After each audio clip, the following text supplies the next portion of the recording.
about the debts that I have to this department for giving me the life that I have in this university.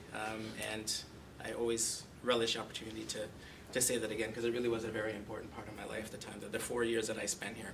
It is also a pleasure to be here to discuss the various dimensions of the Black Lives Matter movement.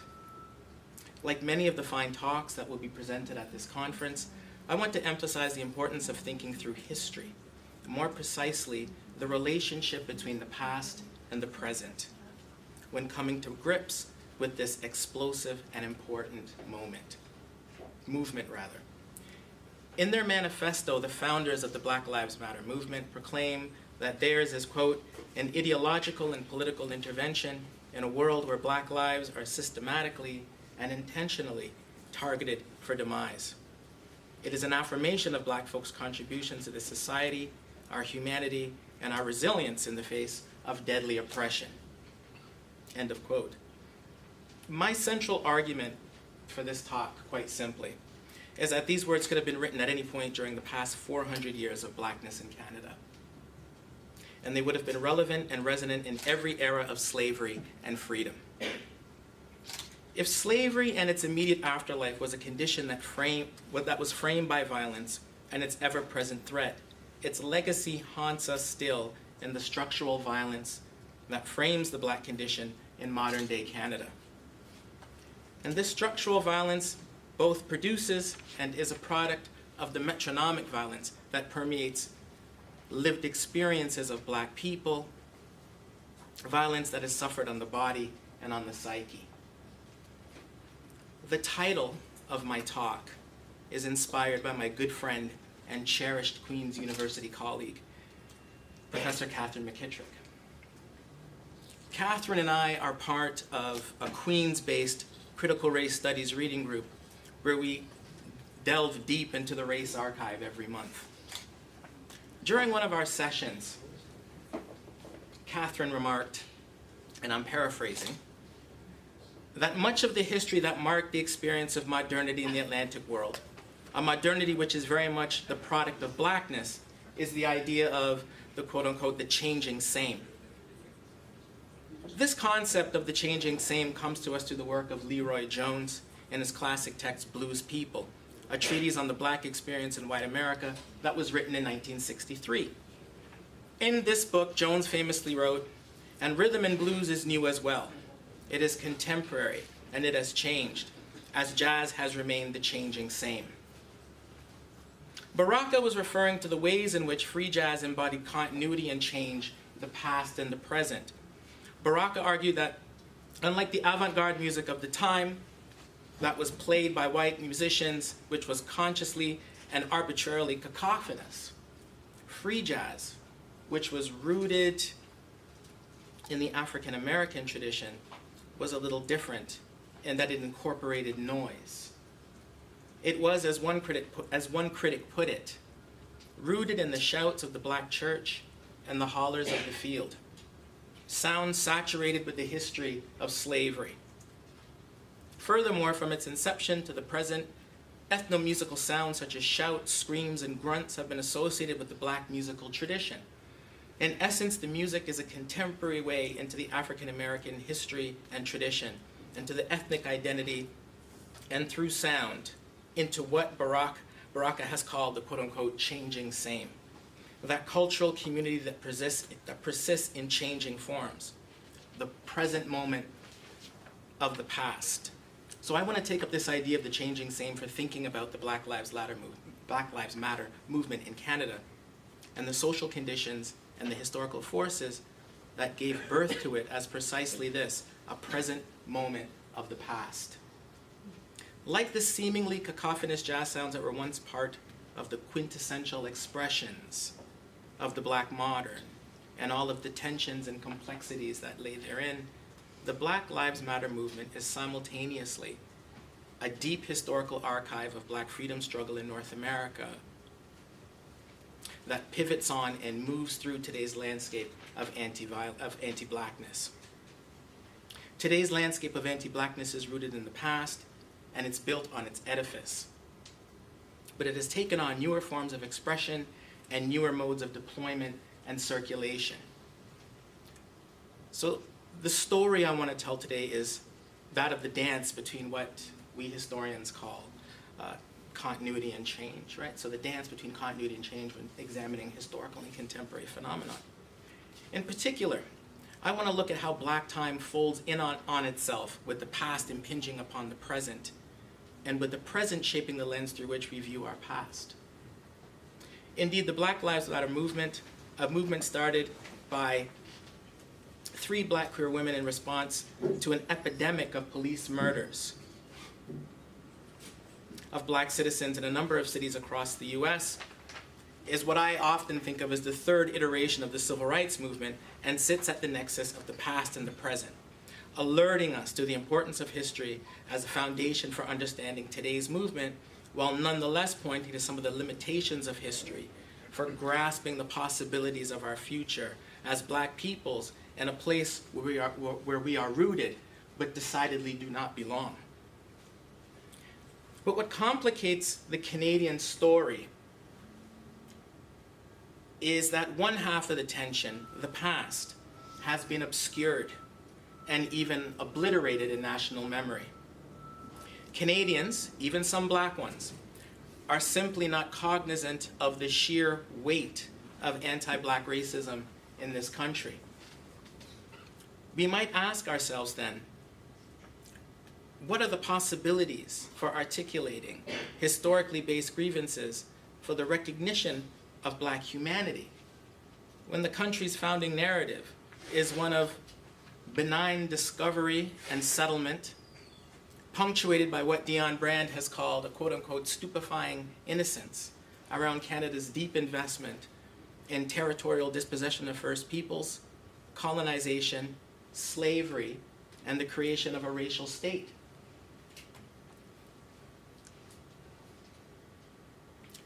Two weeks ago, while I was chatting with Georgina about what I would like to talk about today, I remarked that in mapping histories of Blackness in Canada, and in particular anti-Blackness, and the historical struggles and acts of resistance that this spawned, where does one start? If ignorance of Canada's past and anti-Blackness is bliss, then knowledge of this archive is its exact opposite.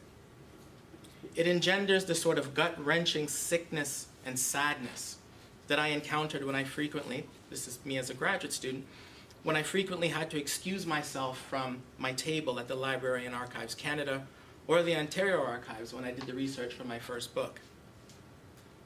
The archive of anti-Blackness in Canada runs deep and wide, and it is foundational. One could start the history of anti-Blackness in Canada at the moment of sale, or one could start it at the moment after the production of the bill of sale that converted men and women and children into fungible property. Perhaps one could begin the mapping of anti-Blackness in Canada in the contours of the lived experiences of the slaves who survived both the psychological and physical harshness of slavery, with enough fortitude to create the expressive cultures that formed the root of so much North American cultural expression. But perhaps, and sometimes I get this from my students, one might say that French and English pre-Confederation colonies had slaves, but they weren't slave societies per se, because they had neither the numbers nor the economic characteristics of slave societies. Fair enough.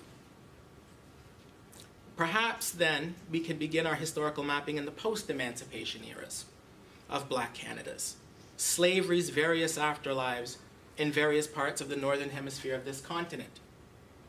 Perhaps the story of the Black loyalists or the refugees is where we should begin. What of the struggle and the possibilities of the iconic Underground Railroad age in the early 20th century years, or the early 20th century years of anti-Black immigration policy, or the 20th century of civil rights struggle against Canadian iterations of Jim Crow that was waged over the course of 3 global wars, 2 hot and 1 cold. So today, in light of that deep historical archive, in light of all of the historical case studies and examples I could have used to talk about the connection between the past and present, I have settled, somewhat arbitrarily, admittedly, on 3 nodes on the much broader landscape that I've just alluded to on the history of blackness and anti-blackness in Canada. I want to talk a little bit about slavery to begin. I want to talk next about the tenuousness of black freedom exemplified in the tales of the black loyalists. And lastly, to conclude, I want to talk about the era that I call the historical present. All right, that era from roughly the 1980s to the present day. What I hope to provide you with today is more than mere historical context for understanding the Black Lives Matter movement. I hope to show that while much has changed over space and time, of the changing same is the persistent near impossibility of blacks in Canada as full rights-bearing subjects. The near impossibility of the move from fungible property to rights-bearing citizens, and the insistent call by blacks for a recognition of black humanity under the conditions of white supremacy. So, slavery in Canada is, as I said earlier, a somewhat under-recognized institution in the study of Canada's history. But again, it's part of this archive of anti-blackness in Canada, and I think it's a fundamental part of this archive of anti-blackness. Slavery was practiced widely in the British Empire, and if the Royal Imperial Navy and the Crown, for the Royal Imperial Navy and the Crown, the bone and marrow was a bone and marrow of empire, providing definition and form to a network of far-flung colonies, then slavery was its lifeblood, and it certainly was a prominent feature of British colonialism in the Americas and the region of North America that was to become the maritime provinces. Though relatively small in numbers, slaves were an important part of the social landscape in pre-loyalist Nova Scotia, a period that can be divided into the pre- and post-planter migration era. In the period just prior to after the planter migration to Nova Scotia, slaves appear in the historical record and found their way, quote, to Nova Scotia during those years through the business dealings and merchants or families from New England, end of quote. Many of these white settlers had made huge sums of money from their involvement in the transatlantic slave trade and did business on both the French and British West Indies. There is ample evidence of these slaves being sold at auction. Notices for slaves at auctions are recorded in Halifax newspapers, and most seem to have been purchased to be used primarily as agricultural or domestic workers.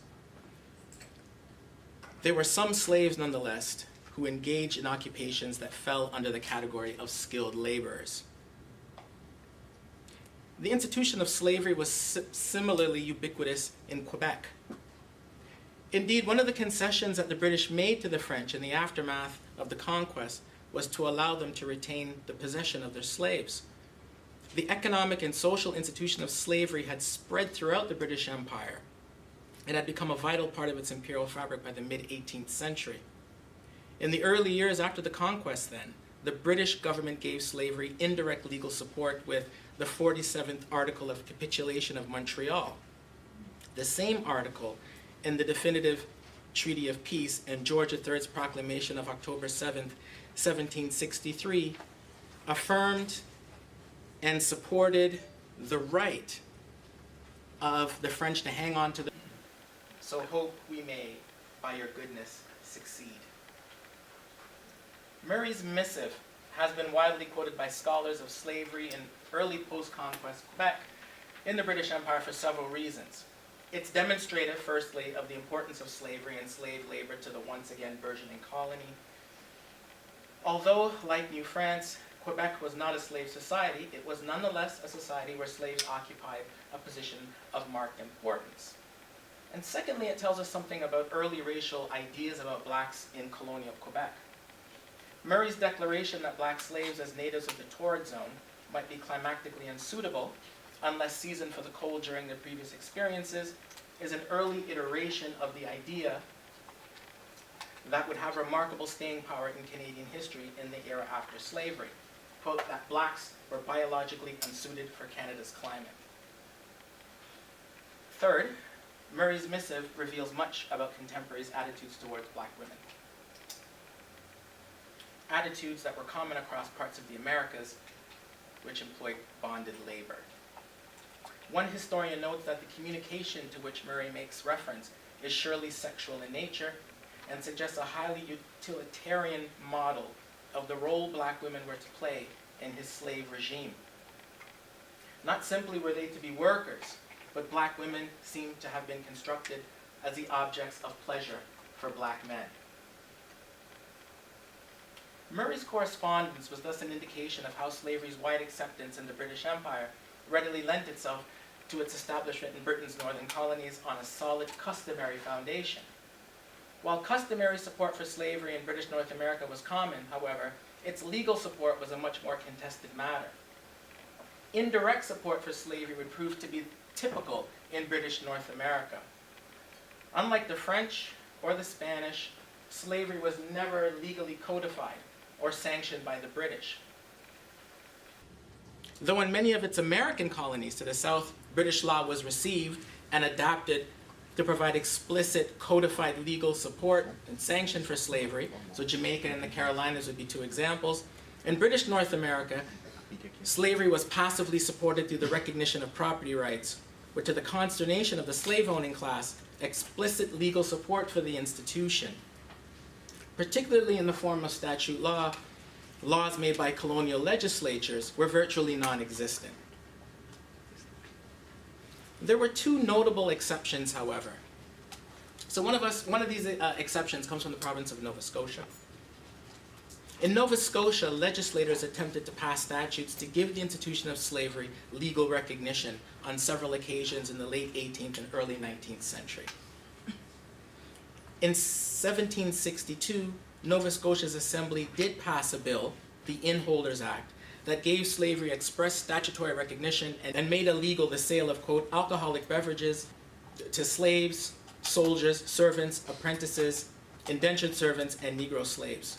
Prince Edward Island was the only colony to pass an act that gave statutory recognition to slavery. This bill, passed in 1781, prohibited slaves from making freedom claims based on their conversion to Christianity, and established that slave children would inherit the status of their mothers, which was a pattern that would become common throughout the Americas. These sorts of laws resemble statutes that were passed in many of Britain's American colonies again, suggesting that while slavery in British North America differed in scope from the slavery practice elsewhere in the Americas, there were some important congruities between them. The Revolutionary War had a dramatic effect on the history of blacks, both slave and free, in North America. Though it dramatically increased the numbers of free blacks for reasons that we can discuss in greater detail later or after in the Q&A, it also had a rather profound impact on the number of slaves that were introduced into Canada as well, into present-day Canada as well. Simply put, when the Loyalists came north in search of political asylum in the aftermath of the war, many brought their slaves with them. One of the results of this was that in many respects, it further entrenched a system that had been in existence well before the American Revolution. The institution of slavery was further buttressed by the Imperial Act of 1790, which provided legal recognition of the slave owner's property rights. And its importance lay in the fact that it signaled to the Loyalist slave owner that the practice of slave owning and slave holding would be supported, albeit passively, in British North America. The act, which was aimed at those who sought refuge in Barbados, Bermuda, and Bahamas, allowed Loyalists to transport their property into British territory without taxation, including, quote, Negroes, household furniture, utensils of husbandry, and clothing, end of quote. Some Loyalist slave owners, however, were determined that the law should support their interest in slavery concretely rather than overtly. Overtly rather than passively, Again, to cite the Nova Scotian example, in 1787, a bill was brought before the Nova Scotian Assembly called the Negro Bill. The bill bore the full and unwieldy title, An Act for Regulating Bound and Free Negroes and Mulattoes, and for more effectively punishing such persons of that description as shall in the future be guilty of offenses. The purpose of the bill was to clearly established control over an unruly black population, a population where the line between who was free and who was a slave was increasingly blurred on the ground due to the influx of the slaves of white loyalists and black loyalists, which we'll get to in the next section. The bill was also evidence of the increasing frustration on the part of loyalist slave owners who deeply resented the courts, whom they felt provided little or no protection for the institution of slavery. And they were generally right, for the courts of British North America provided no sanctuary for slave owners. Nonetheless, from the perspective of the slaveholding class, in a series of cases where blacks sued for their freedom in the Age of Loyalty, the courts worked to undermine the institution. In most of these cases, Crown proceedings for habeas corpus were brought against masters on behalf of fugitive slaves in order to determine whether slavery was a form of unjust and illegal detention from which liberation might be obtained. Out of frustration, in the light of many of these habeas corpus cases that were launched against them, many slave owners began to try to bring their own cases before the courts in an effort to hang on to their increasingly fragile property right in the slaves.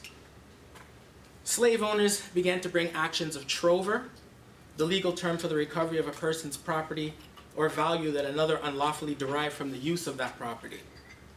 Now, this tactic also met with little support in the courts, as the courts generally refused to decide such cases in favor of putative masters, for the reasons, again, that the courts were generally unsupportive of the notion that actions of trover could be brought against those who employed the slaves of slave owners. Thus, it is clear that while many jurors were opposed to the institution and thus worked to undermine it, with the exception of New Brunswick, judges in British North America were reluctant to pass judgments on the legality of slavery. But effectively, what they did was allow it to legally wither away. However, the role of the slave in the judicial attrition of slavery should not be overlooked.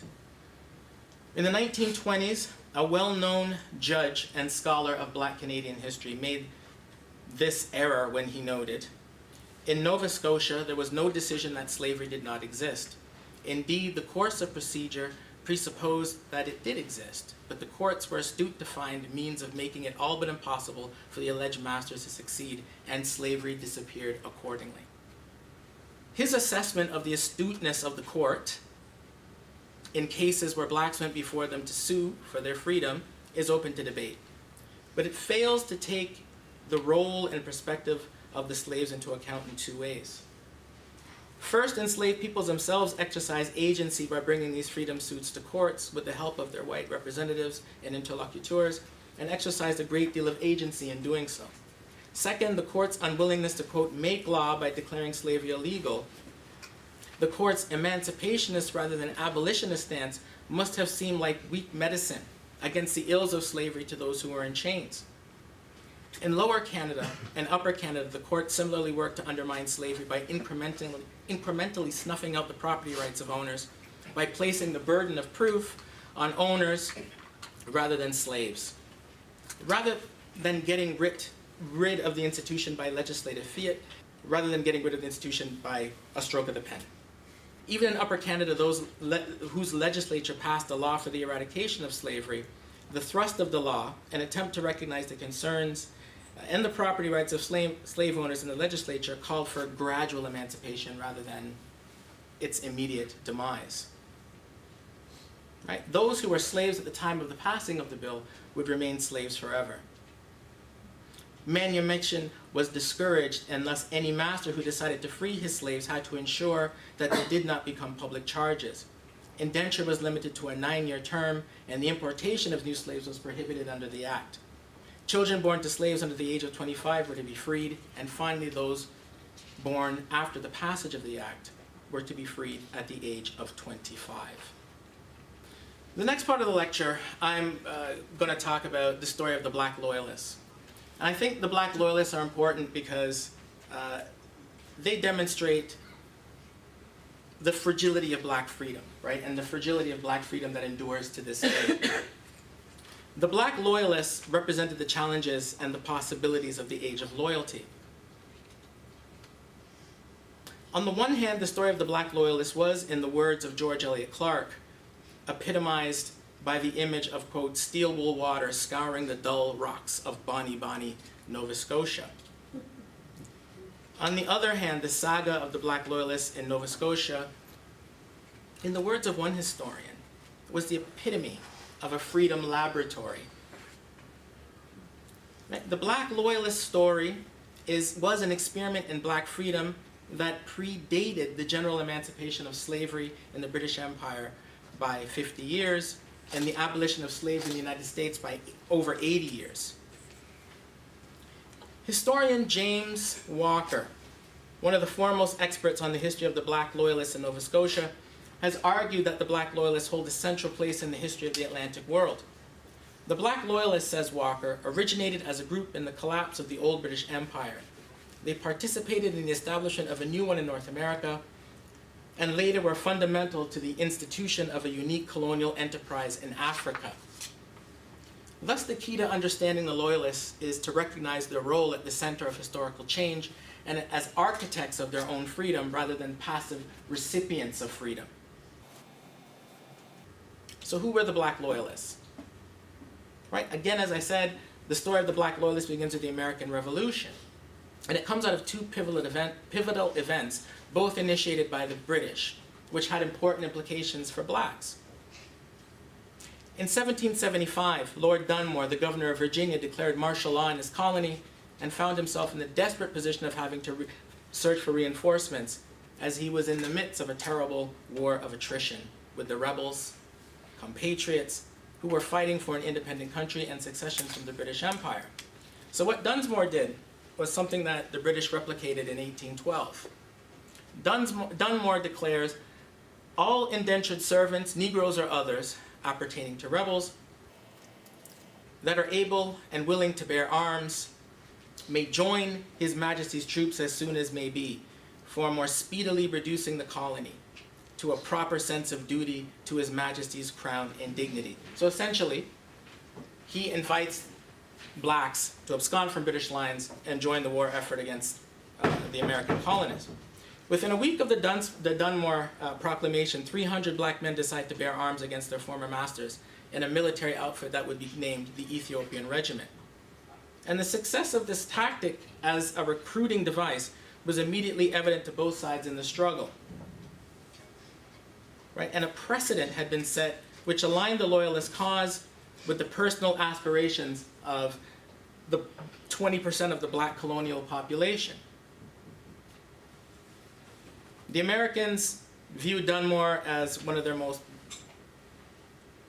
loathsome and formidable enemies, and not surprisingly, American slave owners were outraged by the British policy. And this insult was made plainly for all to see in the uniforms of the Ethiopian Regiment, which had the words "Liberty to Slaves" emblazoned across their uniforms on the front. And yet in his work, Walker reminds us of the crucial point that although Dunmore's proclamation gave many slaves the opportunity to free themselves, emancipation of slaves was not Dunmore's primary goal. Rebels, Walker points out, also freed slaves they found on Loyalist plantations. Thus, the proclamation was a tactic of war rather than a moral pronouncement on the evils of the institution.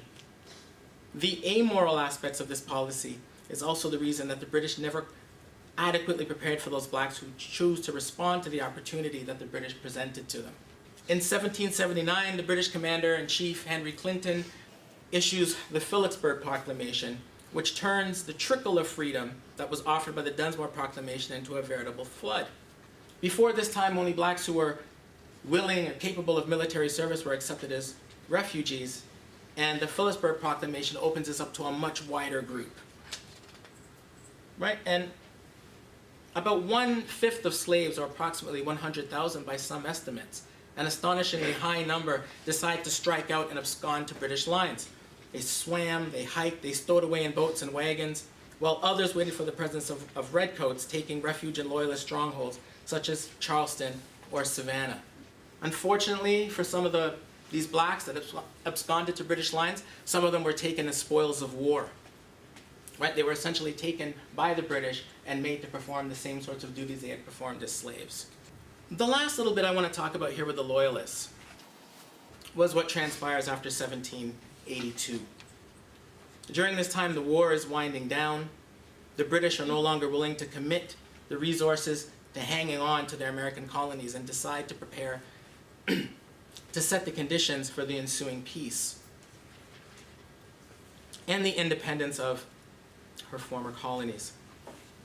Peace negotiations were now apace in Paris, and Article 7 of the peace agreement stated that Britain would withdraw their troops from the United States with all due convenient speed and without any destruction or carrying away of any Negroes or other property of the American inhabitants.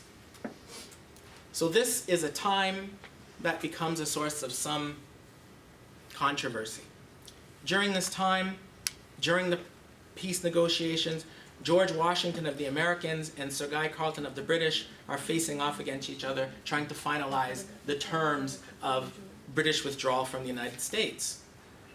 Right? And central to this whole conversation around withdrawal is the status of the blacks that were mentioned in the two previous proclamations that I mentioned. Simply put, Carleton interpreted this article to mean that blacks who were already with the British before November 30th, 1782, and who claimed to be free from the proclamations were technically free, and therefore could not be considered American property. Carleton was of the opinion that those blacks who were the lawful property of American citizens should be given up, irrespective of either of the proclamations that the British made during the war. Washington, of course, disagreed with this. He didn't agree that any of those proclamations had freed any of the slaves. This set the stage, what historians have called one of the most important documents ever produced in the history of slavery and freedom in the Atlantic world, the Book of Negroes. Right? And you're all probably familiar with the Book of Negroes from Lawrence Hill's work. The book carefully documented the names, ages, and physical health of the slaves who had absconded to British lines during the war. Carleton also carefully recorded the details of a slave's escape and military record, if such record existed. In addition, the Book of Negroes also provided the monetary value of each black who was recorded. The Book of Negroes was a document of liberation in the very real sense that it helped to secure the freedom of blacks through its meticulous documentation of the timelines of departure, and in that way it substantiated freedom claims. The British decision to establish the monetary value of the people recorded in the book also provides a window into contemporary worldviews, the conversion of people into objects that was embedded in the logic of slavery. For while the book was key to the emancipation of many blacks, ironically it also mirrored the bills of sale that had provided the legal basis of slavery, in that within its ledgers it converted human beings into property. Once the blacks had made their way to Nova Scotia, as I said earlier, the province becomes a living laboratory of freedom. So we need to ask ourselves, from the standpoint of the black loyalists in the early aftermath of the American Revolution, what did it mean to be free? It seems like a simple enough question. Surely freedom simply meant that they wanted to have their chains removed, to no longer be under the lash, nor to submit to the absolute will of their masters. But while for the black loyalists freedom meant freedom from bondage, it also meant something more. Black loyalists sought to substantiate their freedom in two ways. They wanted to enjoy full rights and privileges as British subjects, and secondly, they wanted to have the material basis to enjoy these freedoms. After the experience of slavery, black loyalists were not interested in mere abstract principles of freedom. So when they arrived in Nova Scotia, black loyalists began their struggle to substantiate their hard-won freedom. The majority of the black loyalists were former slaves, and because of this, they had very particular ideas about how often the rhetoric of freedom should be substantiated. And for them, owning land was the key to substantiating freedom. As loyal British subjects, they looked forward to receiving their land allotments and the opportunity to begin their lives anew. But what they found when they arrived in Nova Scotia was a hard lesson that would characterize much of the afterlife of slavery throughout much of black history in the Atlantic world. Emancipation from slavery did not mean that emancipation from racism would automatically follow. The black loyalists found, to their utter disappointment, that social prejudice followed them, because though they were no longer slaves, their race carried with it the negative baggage associated with the institution. As a result of this, the black loyalists faced deeply entrenched forms of segregation. They worshipped in separate churches, their children attended separate schools, and they were given notably smaller and less arable land allotments than whites. The process by which land was allotted was also disadvantageous to the newly freed blacks. The land question had implications for the economy and blacks' place within it. Because so many blacks were denied the opportunity to become independent farmers, many were forced into a job market that was shaped by a racially stratified labor market. While many blacks were free on paper, bereft of any options, many were pressed into economic arrangements such as indentured servitude, that bore a strong resemblance to the institution of slavery. The social conventions of the era also dictated that free blacks were also forbidden to live amongst whites. They were far enough away so that whites could avoid daily intercourse with them, but close enough so that they could come into work in white settlements and perform the jobs that whites did not want to do. Free blacks were thus consigned to the lowest rungs of the job market as well.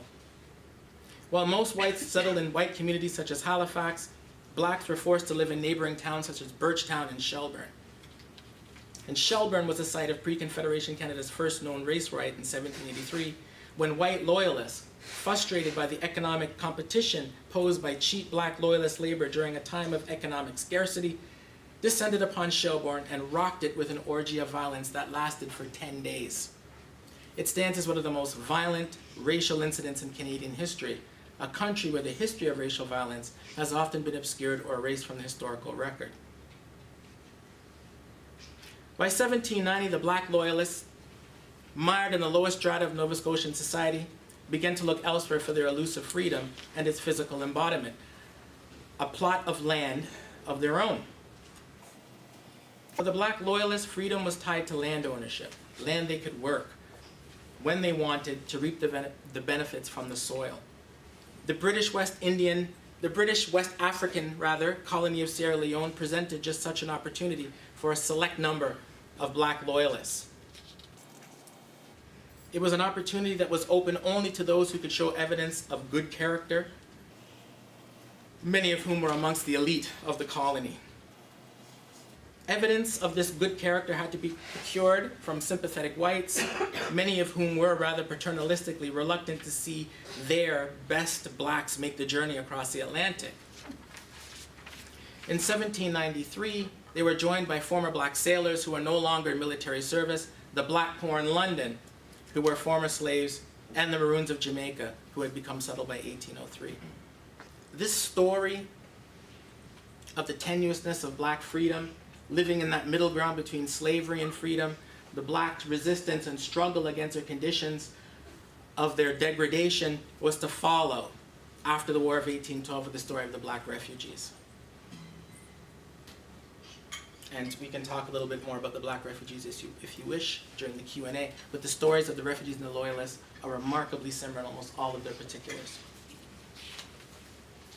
So in conclusion, if we skip ahead to the present moment, the moment I am calling the historical present, what we find is black life that is well out of the clutches of slavery, but not completely free from its shadow and its burdensome legacy. The Black Lives Matter movement in Canada and Toronto, in particular, is part of a global movement against the brutal policing of blacks in North America and elsewhere throughout the world. While the shooting of Andrew Lupu and the obfuscation of the police in the SIU was one of its immediate catalysts for much of the protests we have witnessed in this city, this again is more of the changing same. Toronto has a long and deep archive of anti-black violence dating back to the shootings of Lester Donaldson and Wade Lawson, which spurred the development of Bad C. It's as if we are watching these events unfold again. The actors have changed, as have some of the details, but the underlying narrative remains the same. This is because to be a black Canadian or American is to exist in a post-civil rights era of hard-won victories from modern states who have been compelled to recognize Black humanity in the forms of not quite old anti-discrimination acts, officially colorblind immigration policies, and refugee policies, and official multiculturalism, as well as affirmative action. And yet these official measures have not been able to ensure Black equality beyond formal equality, what Charles Mills calls rights on paper versus the changing same of the struggle over space and time for substantive rights. Neoliberalism has not meant the retreat of the state as some might suggest, but rather its strategic retreat in the areas that characterize the gains of the post-civil rights era, and its ferocious ascendance in areas of the security and the carceral state. Black Canadians suffer pernicious forms of hyper-policing, including carding, hyper-incarceration, higher unemployment, lower life expectancy, and the incongruity of higher dropout rates amongst our young people and lower than average incomes and labor precarity for far too many of us who have postgraduate degrees. The struggle for rights on paper versus substantive rights has been the condition that has framed the Black experience in Canada throughout our history. It is through understanding our difficult and still incomplete journey from a white property right to the rights of citizenship that we can make sense of the Black Lives Matter movement and our continued resilience and resistance to those who continue to deny our humanity.